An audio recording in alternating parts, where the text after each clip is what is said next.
ప్రభువు మీతో ఉందురుగాక.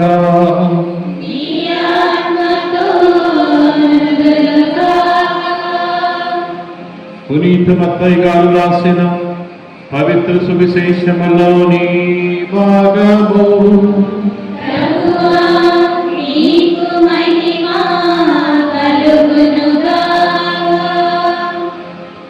మత్తయి సువార్త 5వ అధ్యాయము 13వ వచనం నుండి 16వ వచనం వరకు.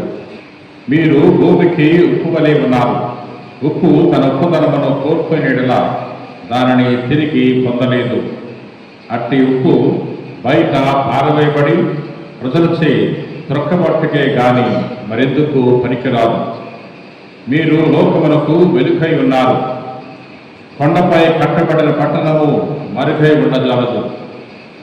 ఇంటనున్న వారికి అందరికీ వెలుగునిచ్చుటకై దీపమును వెలిగించి దీపస్తంభంపై ఉంచుదరు కానీ కొంచెము కింద ఉంచరు కదా.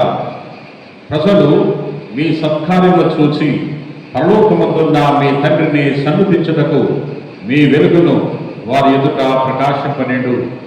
ఇది క్రీస్తు సువిశేషము. క్రీస్తునాథుని యందు ప్రియ సహోదరి సహోదరులారా, వర్షాలు కురవకపోతే ఈ లోకంలో కరువు వచ్చేస్తుంది.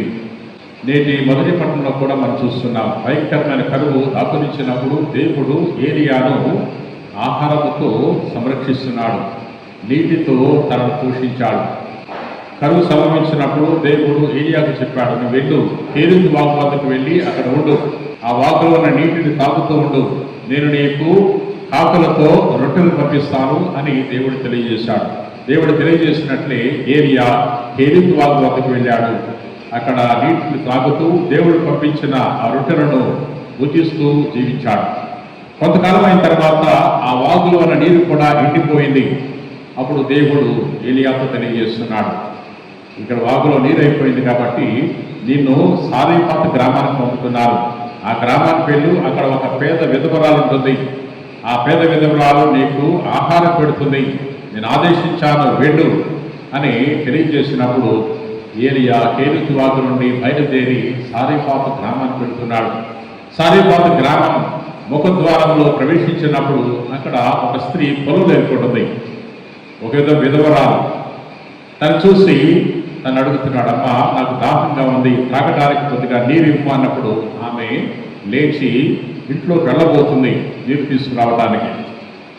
మళ్ళా ఏలియా తను పిలుస్తున్నాడు, అమ్మా నాకు ఆకలిగా ఉంది, కొద్దిగా రొట్టె కూడా తయారు చేసుకుని రా అన్నప్పుడు ఆ విధవరాలు అంటుంది, అయ్యా నీకు తెలుసు కదా ఈ దేశంలో భయంకరమైన కరువు దాపురించింది, ఆహారం దొరకట్లేదు, జంతువులు చనిపోతున్నాయి, ప్రజలు కూడా అనేక మంది చనిపోతున్నారు, మా ఇంట్లో నీకు పెట్టడానికి ఏమీ లేదు, కొద్దిగా పిండి ఉంది, కొద్దిగా నూనె మాత్రమే ఉంది, చివరిసారిగా మేము చచ్చిపోయే ముందు నేను నా కొడుకు ఒక రొట్టెను తయారు చేసుకుని తిని చచ్చిపోదాం అనుకున్నారు, అందుకనే ఇక్కడ పొలం వేసుకుంటున్నారు అన్నప్పుడు ఏలియా ప్రవక్త అంటున్నాడు, అమ్మ నా మాట విను, నన్ను నమ్ముము, నా మాట నీవు వింటే నీకు సమృద్ధి కలుగుతుంది, ముందు నాకు రొట్టెను తయారు చేసుకొని తీసుకురా, తర్వాత నీకు ఎటువంటి కొరత ఉండదు, కరువు ముగిసిపోయే వరకు నీ కుండలో ఉన్న పిండి తరిగిపోదు, నీ పాత్రలో ఉన్న నూనె తరిగిపోదు,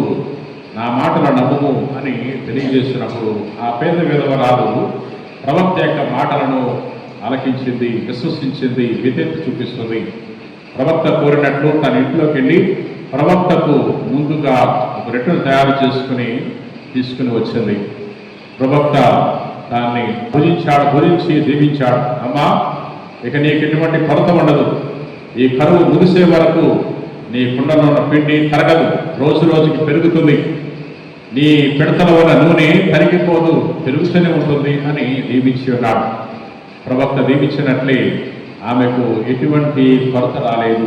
కరువు ముగిసే వరకు ఆమె సమృద్ధితో జీవించింది. ఆ కరువు వల్ల అనేక మంది మరణించారు. సారెపాత గ్రామంలో సీదోను ప్రాంతంలో ఉన్న ప్రజలు అనేక మంది చనిపోయారు, ఆహారం లేక. జంతువులు కూడా అనేకమైన చనిపోయాయి. కానీ ఈ పేద విధవరాలు తన యొక్క కుమారుడు మాత్రము సజీవంగా ఉన్నారు, వారికి ఎటువంటి కొరత రాలేదు. ప్రియ సహోదరి సహోదరులారా, ఎందుకని ప్రవక్త మాట ఆమె ఆలకించింది. ప్రవక్త అవసరము తీర్చింది. దేవుడు పంపించిన ప్రవక్త మాట ఆలకించింది. దేవుడు పంపించిన ప్రవక్తకు భోజనం పెట్టింది.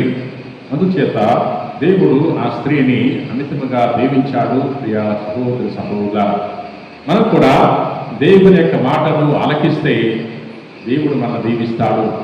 మనం కూడా దేవునికి ప్రాధాన్యతనిస్తే, దేవునికి ప్రథమ స్థానాన్ని మన జీవితంలో కల్పించినట్లయితే దేవుడు తప్పకుండా మనలను, మన బిడ్డలను, మన కుటుంబాన్ని సమృద్ధితో జీవిస్తాడు. ప్రియ సహోదరి సహోదరులారా, సమస్తాన్ని సృష్టించి నడిపించేవాడు దేవుడే. నిన్ను నన్ను సృష్టించినదే దేవుడే.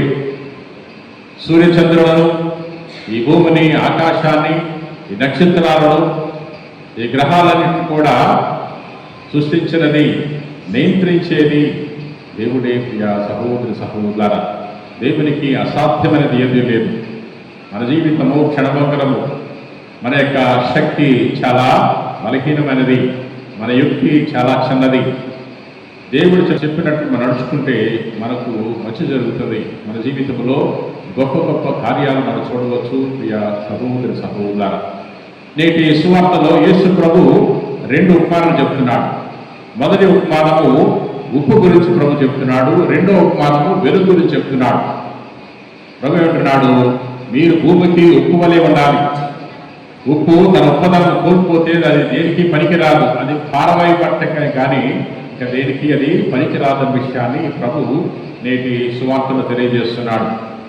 మత్తయి సువార్త 5వ అధ్యాయము 13వ వచనంలో ఈ యొక్క వాక్యాలను చదువుకుంటున్నాం. మీరు భూమికి ఉప్పు వలె ఉన్నారు. ఉప్పు తన ఉప్పదనం కోల్పోయిన యెడల దానిని తిరిగి పొందలేదు.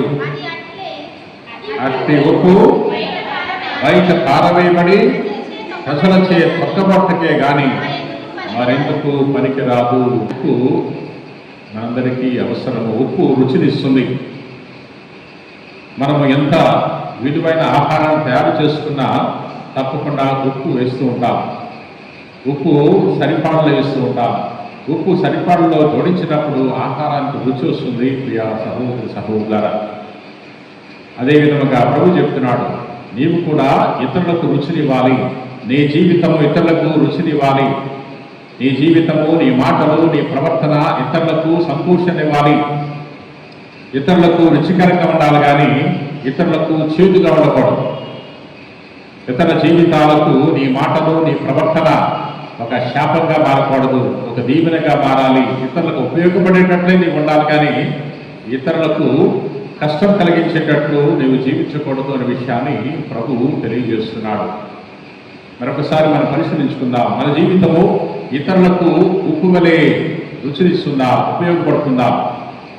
అంటే మనం చూసి ఇతరులు సంతోషపడుతున్నారా, లేక మనం చూసి ఇతరులు బాధపడుతున్నారా? వీడెందుకు పుట్టాడు, ఈమె పుట్టింది, ఈమె వల్ల నా కుటుంబానికి నష్టం, ఈమె వల్ల నాకు నష్టం, ఈమె వల్ల నాకు అన్ని బాధలే అని ఇతరులు అనుకుంటున్నారా? లేకపోతే మన విషయంలో, మన మాటల విషయంలో, మన జీవితం విషయంలో ఇతరులు సంతోషిస్తున్నారని ఒకసారి మనందరం కూడా పరిశీలించుకోవాలి. ప్రియ సహోదరి సహోదరులారా, దేవుడు మన నుండి కోరుకునేది ఏంటంటే మన జీవితము ఆయనకు ఉపయోగపడాలి. ఆయన మనలను తన కోసం సృష్టించుకున్నాడు. తన పనిని భూలోకంలో చేయడానికి సృష్టించుకున్నాడు. కాబట్టి ప్రధానంగా మనం భూలోకంలో చేయవలసింది దేవుని పనిని. దేవుని తెలుసుకుని, ప్రేమించి, సేవించి అటు వెనక మోక్షములో ప్రవేశించడానికి దేవుడు మనల్ని సృష్టించాడు. దేవుని పని చేసినట్లయితే తప్పకుండా మనకు తెలియకుండానే ఇతరులు పని చేస్తూ ఉంటాం. ఇతరులకు ఉపయోగపడే జీవితాన్ని మనందరూ కూడా జీవించగలము. ప్రియ సహోదరి సహోదరులారా, నేటి సువార్తలో రెండవదిగా ప్రభు వెలుగు గురించి తెలియజేస్తున్నాడు. మీరు లోకమునకు వెలుగై ఉన్నారు. కొండపై కట్టబడిన పట్టణము మరుగై ఉండజాలదు. ఇంటినున్న వారికి అందరికీ వెలుగునిచ్చుటకై దీపమును వెలిగించి దీపస్తంభంపైనే ఉంచెదరు గాని కొంచెం కింద వచ్చరు కదా. ప్రజలు మీ సత్కారాలను చూచి పరలోకమందున్న మీ తండ్రిని సన్నుతించుటకు మీ వెలుగును వారి ఎదుట ప్రకాశింపనిండు. వెలుగుకు మూలం ఎవరంటే దేవుడే. వెలుగుకు మూలము, కారణము, సృష్టికర్త దేవుడే. సృష్టి ఆరంభం మనం చూస్తున్నాం. ఆదికాండ 1వ అధ్యాయంలో చూస్తున్నాం. ఆదికాండ 1వ అధ్యాయం 1వ వచనంలో దేవుడు ఈ లోకాన్ని సృష్టించినప్పుడు ప్రప్రథంగా దేవుడు దేన్ని సృష్టించాడు? వెలుగునే సృష్టించాడు. వెలుగు కలుగుగాక అనగానే వెలుగు కలిగెను. కాబట్టి ప్రప్రథంగా దేవుడు వెలుగును సృష్టించాడు. ప్రియ సహోదరి సహోదర, వెలుగు మనకు ఆనందాన్ని ఇస్తుంది, సంతోషాన్ని ఇస్తుంది. వెలుగు దేవునికి గుర్తు.